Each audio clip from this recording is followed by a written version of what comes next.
ঈশ্বর থাকে এখানে আর মানুষ বসবাস করে এখানে। এই প্রকৃতির মাধ্যমে মানিক গঙ্গোপাধ্যায় তার পদ্মা নদীর মাঝি উপন্যাসে যে মূল কথা বোঝানোর চেষ্টা করেছেন। পদ্মা পাড়ের মানুষগুলো নদীর যে ভাঙন, এই ভাঙনের ফলে তার দিনে দিনে বসত বাড়ি অন্যান্য ক্ষতির মাধ্যমে নদীর পাড়ে টিকে থাকার কৌশল আর দারিদ্র্যভাবে জীবনযাপন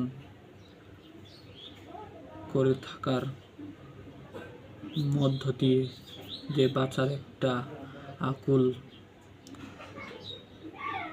সম্ভাবনা তারা সৃষ্টি করেছে, সেটাই বোঝানোর চেষ্টা করেছেন।